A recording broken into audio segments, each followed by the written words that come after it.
로이스 체니라는 작가가 있습니다. 그분이 쓴 하나님은 바보가 아니시다 이런 책이 있는데요. 그 책에 보면 이런 이야기가 나온다고 합니다. 언젠가 제가 한번 읽어보겠습니다.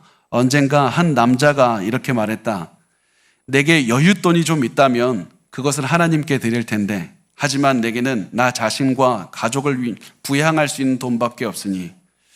그리고 같은 사람이 이렇게 말했다. 내게 여유 시간이 좀 있다면 그것을 하나님께 드릴 텐데 그러나 내 일과 가족과 클럽과 그 밖에 다른 것들로 스케줄이 꽉 차 있어 단 한순간도 비질 않으니. 그는 또 말했다. 내게 재능이 하나 있다면 그것을 하나님께 드릴 텐데 나는 아름다운 목소리나 특별한 기술도 없고 그룹을 인도해 본 적도 없고 내가 원하는 대로 머리가 잘 돌아가거나 빨리 돌아가지도 않으니. 그러자 하나님의 마음이 움직였다. 하나님께서 그 남자에게 돈과 시간과 멋진 재능을 주셨던 것이다. 그리고 나서 그분은 기다리고 또 기다리셨다. 그리고 얼마 후에 하나님은 어깨를 으쓱해 보이시며 그 남자로부터 3가지 선물을 모두 회수하셨다. 잠시 후 그 남자가 한숨을 쉬며 말했다. 그 돈의 일부라도 되돌려 받기만 한다면 그것을 하나님께 드릴 텐데 내게 그 시간의 일부라도 있다면 그것을 하나님께 드릴 텐데 내게 그런 멋진 재능을 다시 발견할 수만 있다면 그것을 하나님께 드릴 텐데. 그러자 하나님이 말씀하셨다. 입 다물어. 그리고 남자는 몇몇 친구들에게 이렇게 말했다. 있잖아, 나 이제 더 이상 하나님을 믿지 않게 될 것만 같아. 저는 이 이야기를 듣고는 사실 굉장히 마음에 와닿는데 이 이야기가 제 이야기 같았고 우리 모두의 이야기 같았습니다. 특히 다른 그 어떤 곳이 아니라 용서와 사랑을 대하는 우리의 마음과 같다는 생각이 많이 들었습니다. 우리가 보통 이렇게 기도하지 않습니까? 하나님, 나에게 용서하고 사랑해야 될 사람이 있습니다. 하나님, 내가 내 환경 바꿔주시고 내 몸을 바꿔주시고 저 사람의 마음 바꿔주시고 이런 기회를 주시면 내가 그때 됐을 때 용서하고 사랑하겠습니다.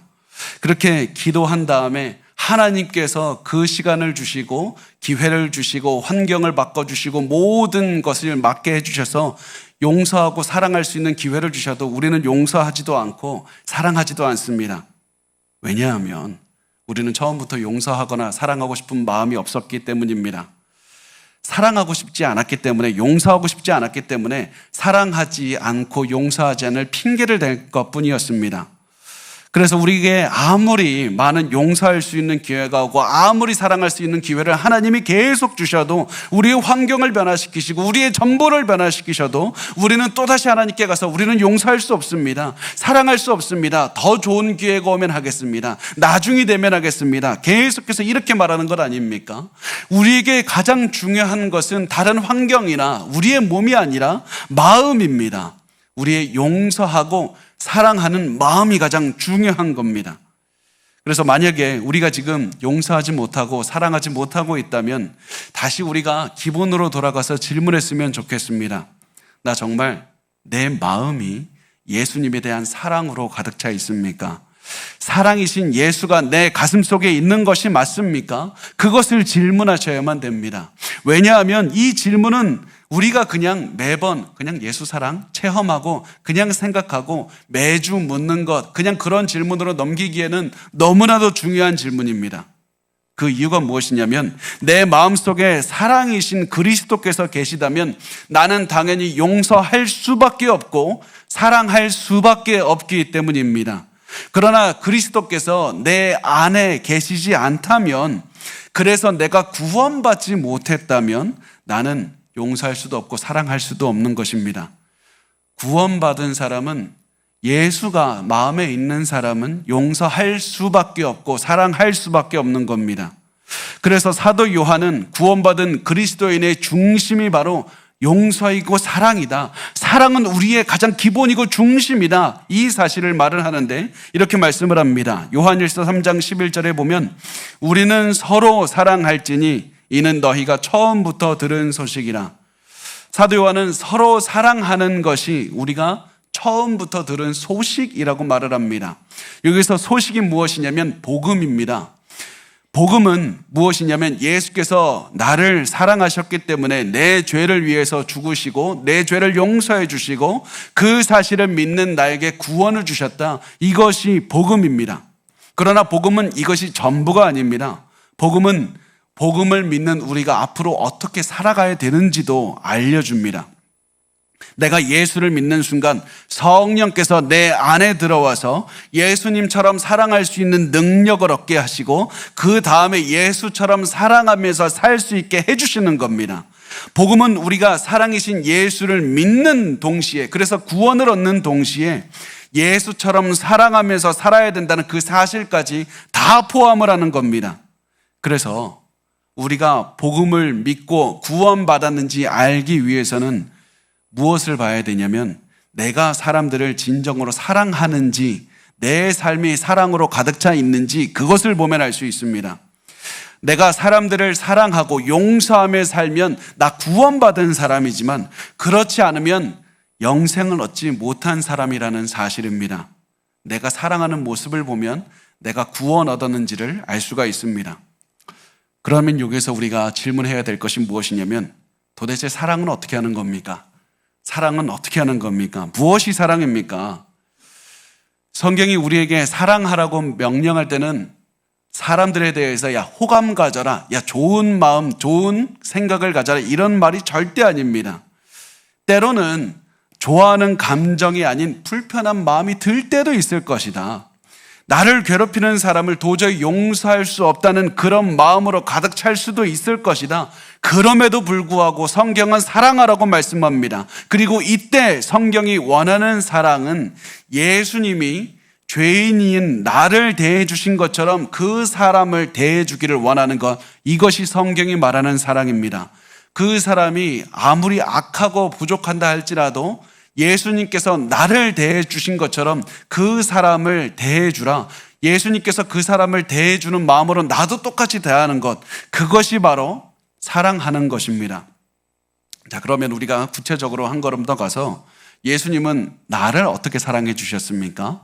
예수님은 나를 어떻게 대해 주셨습니까? 예수님은 나를 위해서 희생해 주셨습니다. 예수님은 희생하는 것으로 사랑을 표현하셨습니다.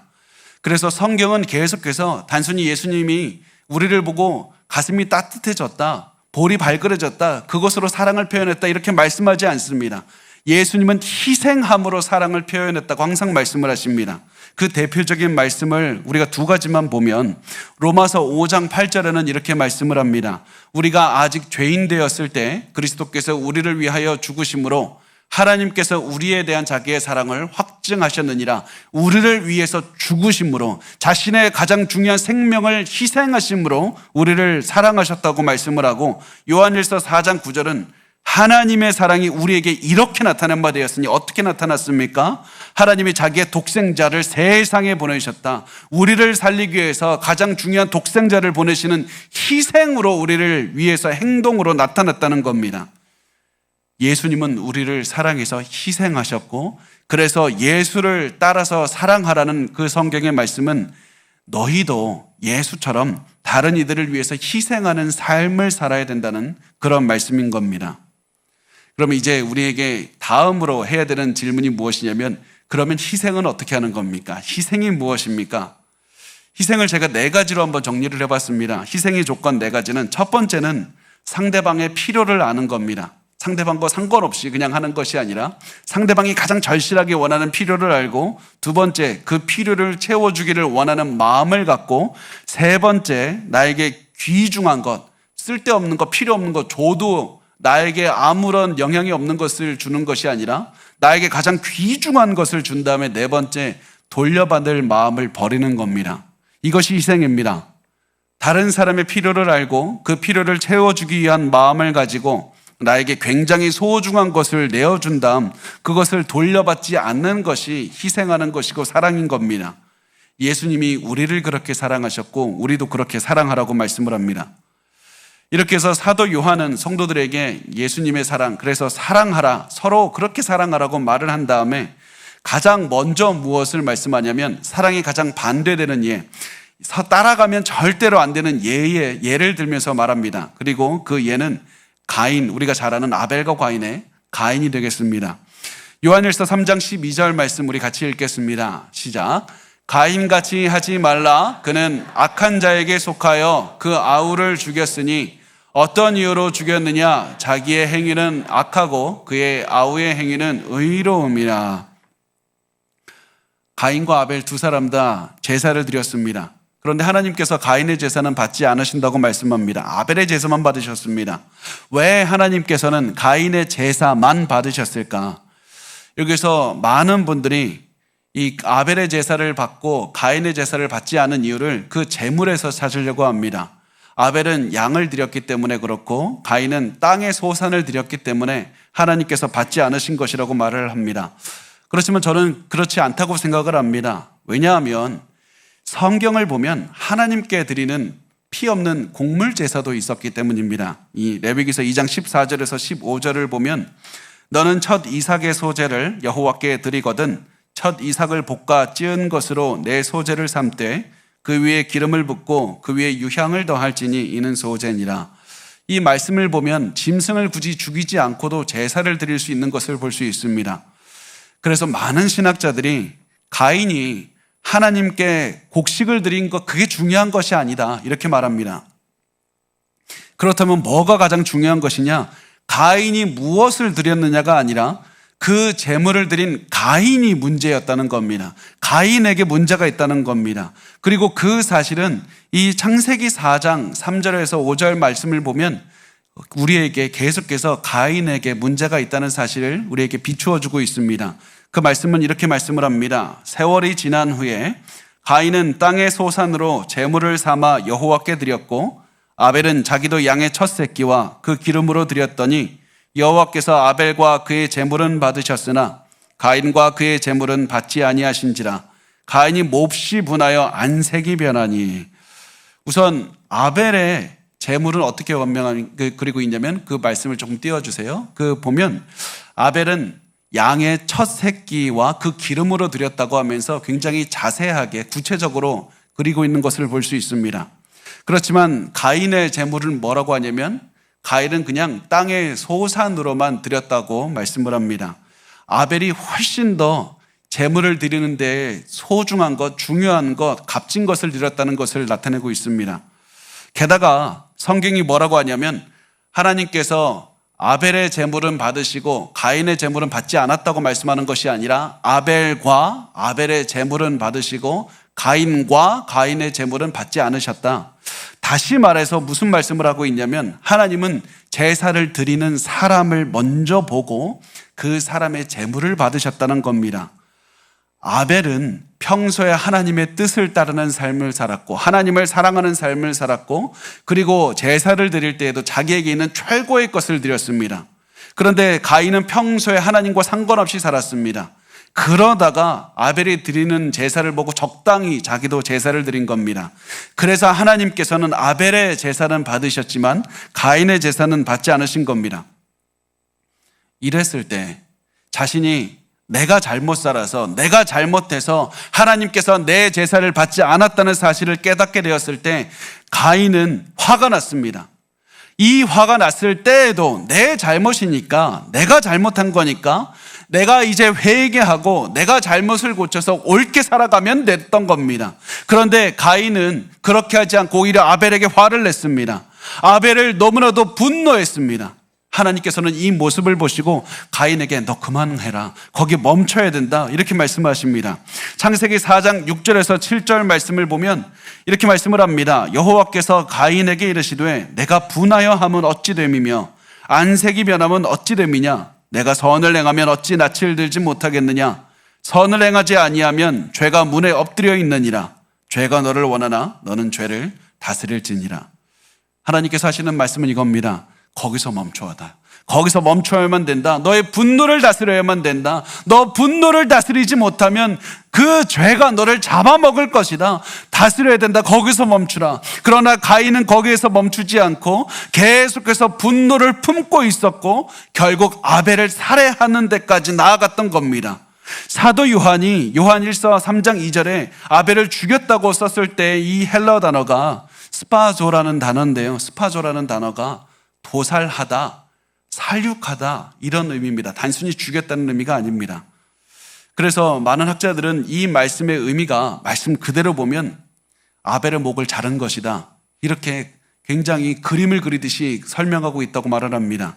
가인이 적의를 가지고 아벨을 보고 너무 분노해서 아벨의 뒤로 와서 아벨의 목을 그어서 잔인하게 살해했다는 겁니다. 왜 이렇게 했냐면 가인은 아벨에 대해서 엄청나게 분노했고 아벨을 증오했고 죽이고 싶었기 때문이었습니다. 그런데 이해가 가지 않습니다. 도대체 아벨이 무슨 짓을 했습니까? 아벨이 가인을 괴롭혔습니까? 놀리기라도 했습니까? 나쁜 짓을 했습니까? 왜 가인이 아벨에게 분노를 했습니까? 그 이유에 대해서 사도 요한일서 3장 12절에 이렇게 말합니다. 그 아우를 죽였으니 어떤 이유로 죽였느냐? 자기의 행위는 악하고 그의 아우의 행위는 의로움이라. 가인 자신의 행위가 틀렸고 동생의 행위가 옳았기 때문에 죽였다는 겁니다. 가인은 아벨이 선하게 행동하는 것이 싫었습니다. 하나님께서 아벨만 인정해 주는 것도 싫었습니다. 그것 때문에 아벨을 살해했다는 겁니다. 분노가 넘쳐서 결국 아벨을 살해했고, 이런 가인의 악한 행동은, 살해하는 악한 행동을 무엇을 보여주느냐? 가인이 처음부터 구원받지 못했던 사람이라는 사실을 드러냈다는 겁니다.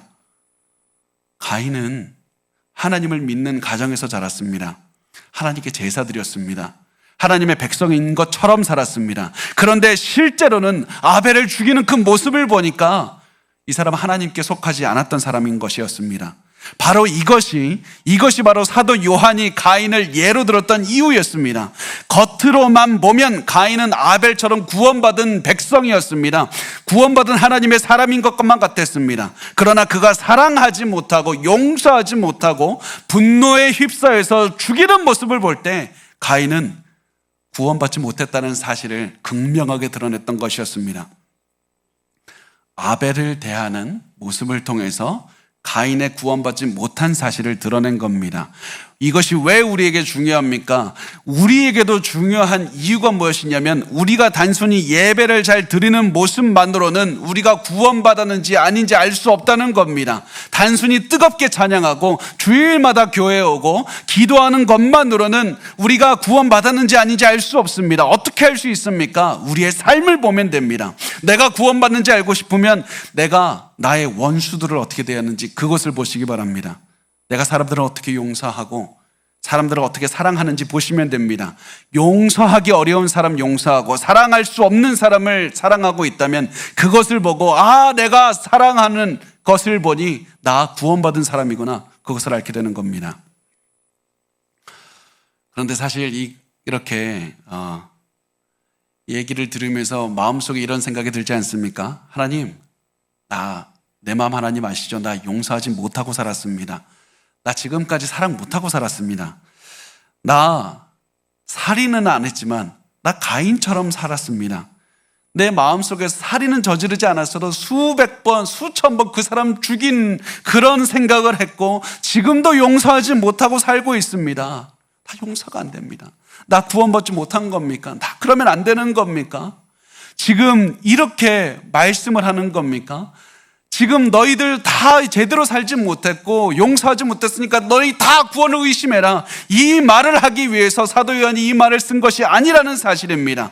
사도 요한이 이 글을 쓴 이유는 너희가 구원받았는지 의심하라는 것이 아니라 너희는 이미 구원받은 사람이니 예수님처럼 사랑할 수 있다, 이 사실을 말하기 위해서 그런 겁니다. 너희 안에는 이미 사랑이신 예수께서 계신다. 너희는 그러므로 아무리 원수 같은 자라도 용서하고 사랑할 수 있는 것이다. 그러므로 지금까지 그렇게 살지 못했다 할지라도 이제부터는 너희가 구원받았다는 사실을 증명하며 살라. 나는 가인과 같지 않고 구원받았다는 사실을 증명하기 위해서 더 용서하고 사랑하라. 그 너희의 삶을 통해서 구원받은 그 증거를 보여주라는 겁니다. 그래서 여러분 용서하지 못한 사람 기억납니까? 너무 분노가 차고 도저히 그 사람 안 됩니다. 그런 생각이 나는 사람이 있다면 이제 그만 분노하시고 용서하셨으면 좋겠습니다. 그래서 이제부터라도 사랑하면서 내가 구원받았다, 이 사실을 증명하면서 사셔야만 됩니다. 때론 이런 생각이 들 겁니다. 어떻게 원수를 사랑합니까? 원수 사랑하는 거 그거 말이 간단하지 그게 가능합니까? 나를 증오하고 나를 힘들게 하고 나를 괴롭히고 하루 이틀도 아니고 그렇게 오랫동안 내 가슴을 짓밟은 그 사람을 어떻게 사랑하는 것이 가능합니까? 그런데 이런 우리에게 사도 요한은 말합니다. 요한일서 3장 13절과 14절에 보면 형제들아 세상이 너희를 미워하여도 이상히 여기지 말라. 우리는 형제를 사랑함으로 사망에서 옮겨 생명으로 들어간 줄을 알거니와 사랑하지 아니하는 자는 사망에 머물러 있느니라. 여기서 세상이 너희를 미워하여도 이상히 여기지 말라. 이상히 여기지 말라는 말은 놀라지 말라는 겁니다. 왜 놀라지 않습니까? 세상은 예수 믿는 너희를 미워할 것이기 때문이다. 우리가 사랑을 하면서 선을 행하면 칭찬해 줄 것만 같은데 오히려 그 모습을 보는 너희 가족이 너를 비난할 것이고 너희의 주변에 가까운 모든 사람이 너를 욕하고 저주할 것이다. 세상이 그리스도인들을 싫어하는 것은 당연한 것입니다. 가인은 아벨이 선을 행했다는 이유만으로 그것이 싫어서 너무 분노해서 죽이기까지 했습니다. 그러나 요한은 말합니다. 아무리 그들이 너희를 증오해도 너희는 그들을 끝까지 사랑해야 된다. 그 어떤 환경도 너희가 용서하지 않을, 사랑하지 않을 핑계는 댈 수 없다. 왜 그렇습니까? 중요한 것은 여기에 있습니다. 왜 그러냐면 예수를 믿는 우리는 예수님처럼 사랑하는 존재이기 때문에 그렇습니다. 다른 어떤 이유가 있어서가 아니라 우리가 복음을 믿었을 때 우리는 예수처럼 사랑하며 살 수밖에 없도록 변화가 되었기 때문에 그렇습니다. 우리는 성령께서 내주하시는 우리는 용서하고 사랑하는 사람들인 겁니다. 그래서 도저히 사랑할 수 없는 사람도 사랑할 수밖에 없는 것이고 용서할 수밖에 없는 것이고 그리고 그들을 용서하고 사랑하는 것을 보고서는 우리가 깨달을 수 있는 것은 성령께서 내 안에 계시는구나. 나 용서받고 나 구원받은 사람이다. 이 사실을 깨달을 수가 있는 겁니다. 그렇지만 우리와는 다르게 사탄에게 속한 사람은 사랑하지 않고 용서하지 않고 증오하는 반응을 보일 겁니다.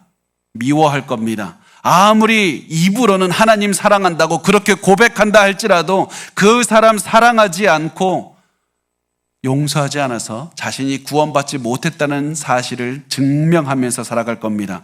그 말씀이 요한일서 3장 15절에 나오는데 우리 같이 읽겠습니다. 시작. 그 형제를 미워하는 자마다 살인하는 자니 살인하는 자마다 영생이 그 속에 거하지 아니하는 것을 너희가 아는 바라. 사도 요한은 살인하는 사람은 영생이 그 속에 있지 않다고 말씀을 합니다. 여러분 오해하지 마십시오. 살인자도 구원받을 수 없다. 살인자는 구원받을 수 없다는 말이 아닙니다. 아무리 살인을 했더라도 예수 앞에서 진정으로 회개하고 예수님을 믿으면 구원을 얻을 수 있습니다. 사도 요한이 말하는 것은 살인자가 구원받을 수 없다 이것이 아니라 계속해서 살인하는 사람은 구원받았을 리가 없다. 지금 계속해서 살인을 하고 있는데 어떻게 그 사람이 구원을 받을 수가 있었겠느냐? 그 사람이 입으로 아무리 예수님 사랑한다고 말한다 할지라도 그 사람의 살인하고 있는 삶을 보면 그 사람은 처음부터 구원받은 사람이 아닌 것이다. 요한이 왜 갑자기 살인에 대해서 말을 합니까? 그것은 미워하는 사람과 살인한 사람이 같기 때문에 그렇습니다. 미움과 살인이 결국 같다는 말입니다. 우리는 이 말 듣고 선뜻 이해하기 어려울 겁니다. 어떻게 미워하는 마음과 살인하는 마음이 같습니까? 미워하는 자와 살인하는 자를 어떻게 동격으로 취급을 할 수 있습니까? 제가 그 이유를 한번 찾다가 설교학으로 유명한 그 교수님인 데이비드 앨런 교수님이 계신데 이렇게 말씀을 합니다. 증오는 그 사람을 없애버리고자 하는 욕망이고 심지어 그 사람이 죽기를 바라는 마음이다. 증오는 살인에 이르는 첫 걸음입니다. 누군가를 증오하는 사람은 태도에서 살인자와 다를 것이 없습니다. 여러분 그래서 사도 요한은 미움과 살인이 같다고 말하는 겁니다. 미워하는 사람은 살인하는 사람과 종이 한 장 차이밖에 없는 겁니다. 그래서 어떤 신학자는 이렇게 말하더라고요. 만약에 우리 지금 나는 단 한 번도 살인해 본 적이 없다고 자부하면서 나는 살인자와 달라 이렇게 말하지만 만약에 단 하루만이라도 경찰 병력이 다 없고 아무도 우리를 통제하지 않았을 때 그때 수많은 사람들이 갑자기 살인자로 나올 것이다. 미워하는 마음을 가진 사람은 살인하는 마음을 가진 사람과 종이 한 장 차이밖에 없는 겁니다. 그래서 사도 요한은 미워하는 마음이 중요한 것이라고 강조하는 것입니다. 미워하는 마음만 있으면 살인까지 이를 수 있는 것이라고 하면서 무엇을 집중하게 하냐면 살인하는 행동에 집중하는 것이 아니라 우리의 마음에 집중해야 되는 것이다. 살인하는 그 행위에 집중하지 마라. 가장 중요한 것은 살인이라는 끔찍한 행동을 하게 한 마음인, 미움이라는 마음이 중요한 것이다. 너의 행동이 아니라 마음, 그 의도가 중요하다. 의도를 바라보라. 너가 선한 행동을 하는 것, 그것이 중요한 것이 아니라 그 행동을 한 의도가 중요한 것이야. 그 중요한 것이라는 사실입니다. 가인이 하나님께 제사를 드리는 선해 보이는 행동을 했지만 결국 살인을 하게 되었듯이 어떠한 행동을 한다 할지라도 가장 중요한 건 겉으로 드러나는 행동이 아니라 가장 중요한 의도가 중요한 것이라는 겁니다. 하나님과 사람들을 사랑하고 이 하나님과 사람들을 위해서 살아가고자 하는 의도가 가장 중요한 겁니다. 사랑하는 의도, 사랑하는 목적을 가지고 행동을 해야 된다는 겁니다. 그렇다면 도대체 어떻게 행동을 하는 것이 사랑하는 것인가? 사랑은 어떻게 행동을 하는 것입니까? 그것을 설명하기 위해서 사도 요한은 예수님이 우리를 어떻게 사랑하셨는지 말씀을 합니다. 그리고 예수님께서 우리를 사랑하신 방법은 앞에서 나눴듯이 희생하는 것이었습니다. 요한일서 3장 16절 말씀 우리 같이 읽겠습니다. 시작.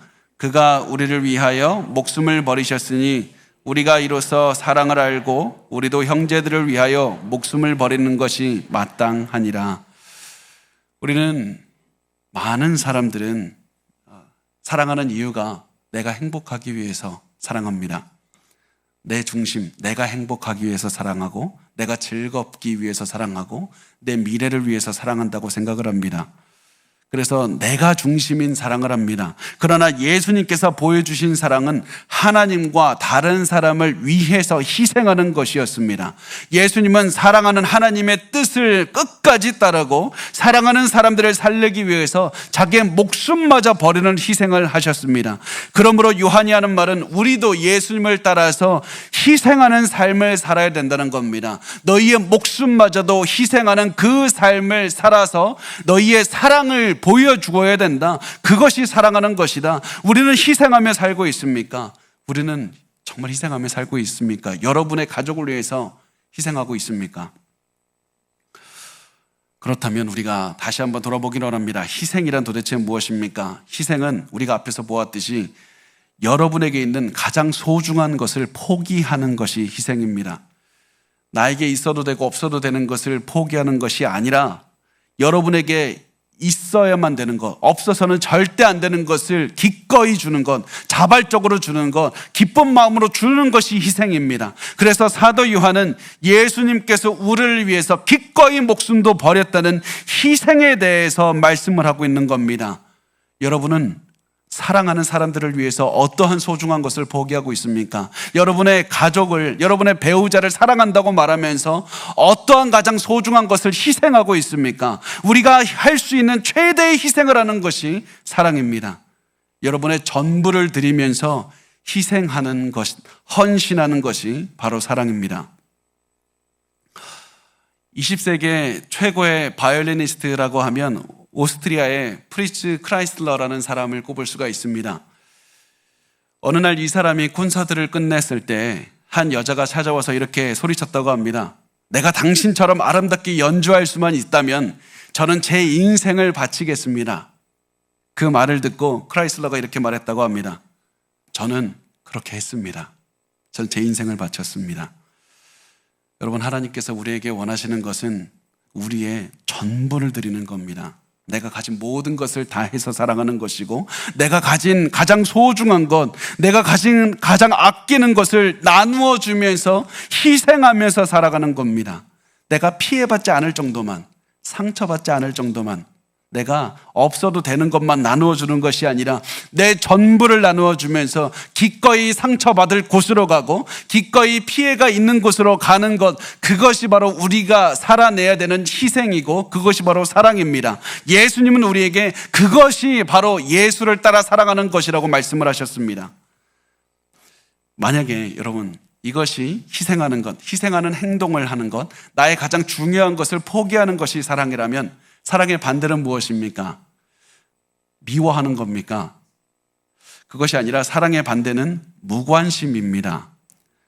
우리는 도움을 필요하는 사람을 보고도 무관심할 때 사랑의 가장 반대를 보여주는 겁니다. 왜 그렇습니까? 우리가 한번 이 생각을 해보겠습니다. 언제 우리가 무관심합니까? 도움이 절실하게 필요한 사람을 보면서도 우리가 무관심하게 되는 때가 언제입니까? 그 사람의 일이 나하고 아무런 관계가 없다고 느낄 때 무관심하게 됩니다. 그 사람이 잘 되든 못 되든 나한테는 아무런 이득이나 손해가 없다 이렇게 느끼기 때문에 무관심하게 되는 겁니다. 그래서 무관심의 가장 중심에는 나 중심의 삶, 내가 있는 겁니다. 희생의 가장 반대, 내가 중심이 되면 그 어떠한 사람에 대해서도 무관심하게 되는 겁니다. 그래서 무관심한 사람은 절대로 희생하지 못하는 것이고 사랑하지 못하기 때문에 사도 요한은 무관심해서는 절대 안 된다라고 하면서 강력하게 말하는 겁니다. 그 말씀이 요한일서 3장 17절에 이렇게 말씀을 합니다. 누가 이 세상의 재물을 가지고 형제의 궁핍함을 보고도 도와줄 마음을 닫으면 하나님의 사랑이 어찌 그 속에 거하겠느냐.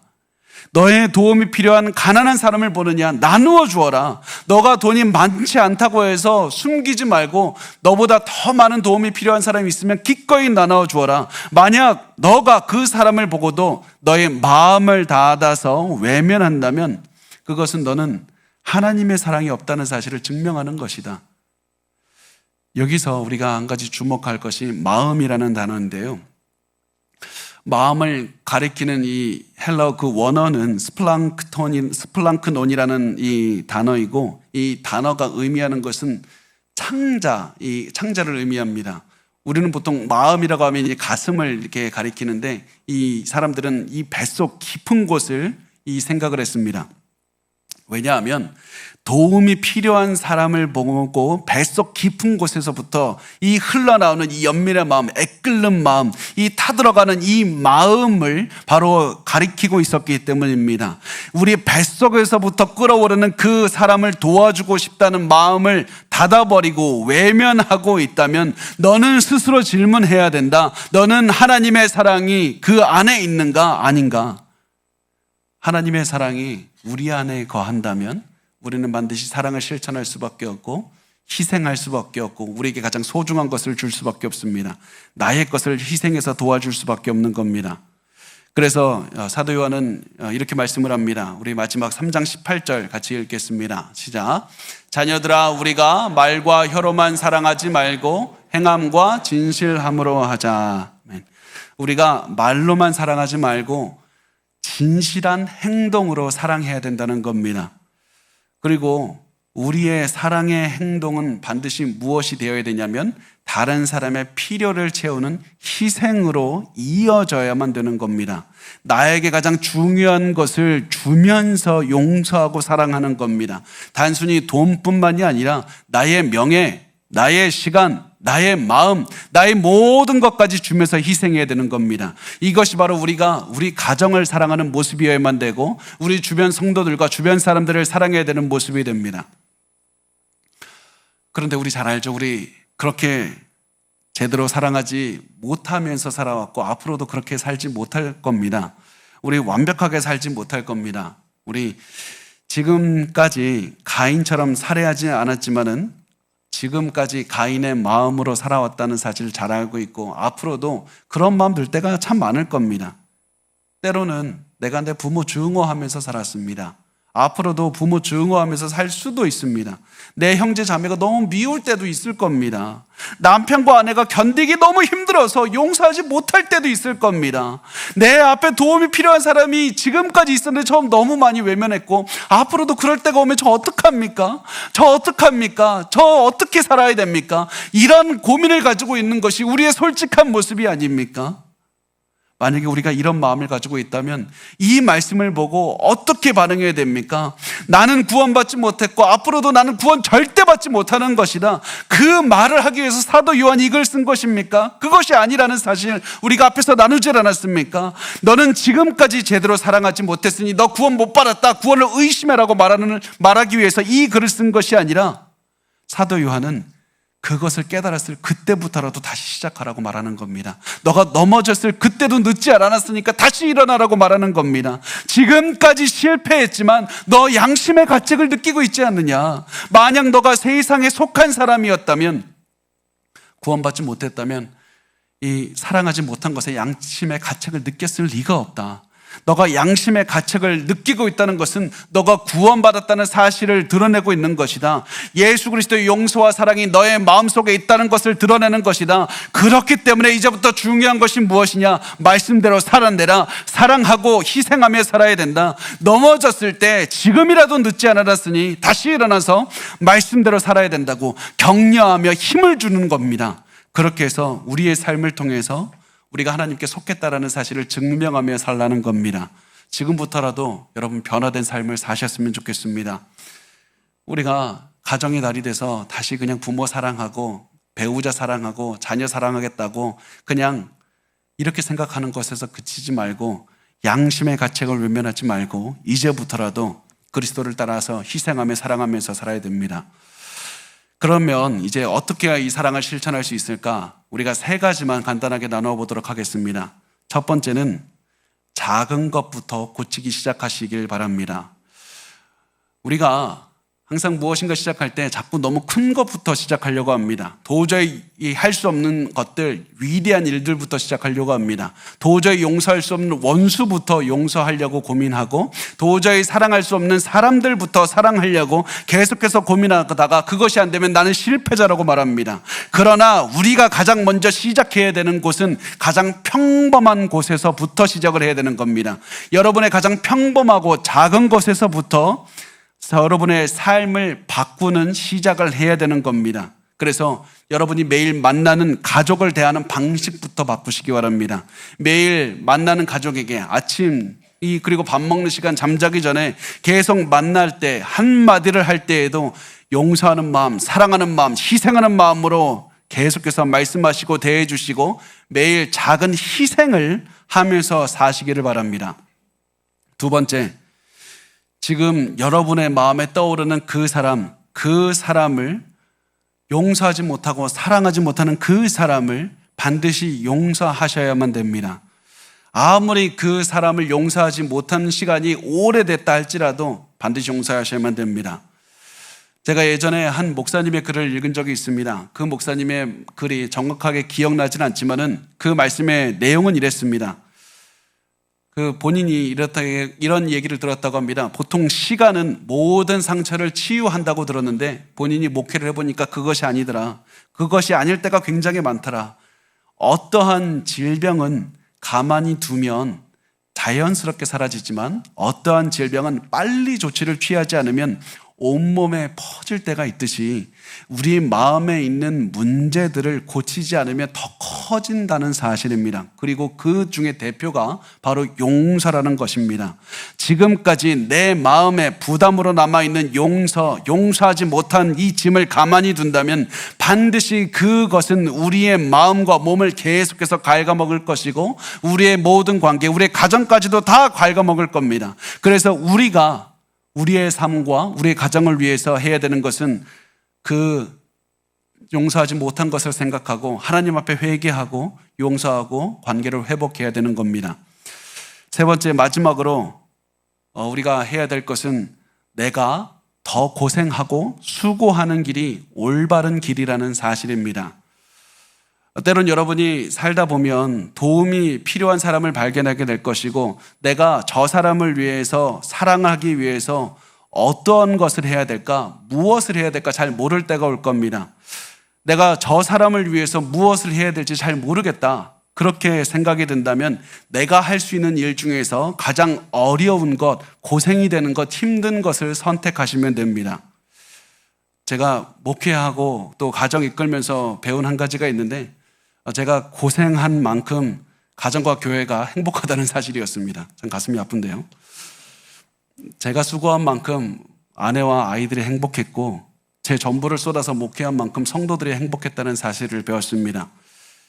여러분이 고생한 만큼 여러분의 가정은 행복할 것이고 여러분의 주변 사람들도 행복할 것이고 여러분을 통해서 가장 큰 사랑을 체험할 겁니다. 무엇을 선택해야 될지 모를 때 그때마다 다른 이들을 위해서 가장 힘든 길, 가장 고생되는 일, 가장 수고되는 일을 자발적으로 걸어가셨으면 좋겠습니다. 그렇게 해서 우리 이렇게 사랑했으면 좋겠습니다. 진심으로 사랑해야 됩니다. 무너져가는 우리 가정을 살릴 수 있는 유일한 방법도 사랑하는 것이고 앞으로 우리 자녀들을 키울 수 있는 유일한 방법도 사랑인 겁니다. 우리의 상처를 극복할 수 있는 유일한 방법도 사랑이고 고난을 이겨내는 방법도 사랑입니다. 내 전부를 다해서 희생하고 사랑해야 됩니다.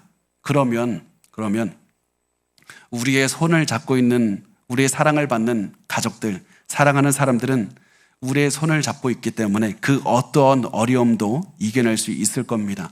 우리 그 사람들을 위해서 끝까지 사랑하고 끝까지 희생하셨으면 좋겠습니다. 그리고 그렇게 끝까지 사랑하고 희생하는 우리의 모습을 보면서 우리는 기뻐할 겁니다. 왜냐하면 우리가 구원받았다는 사실을 우리 눈으로 확인할 수 있기 때문입니다.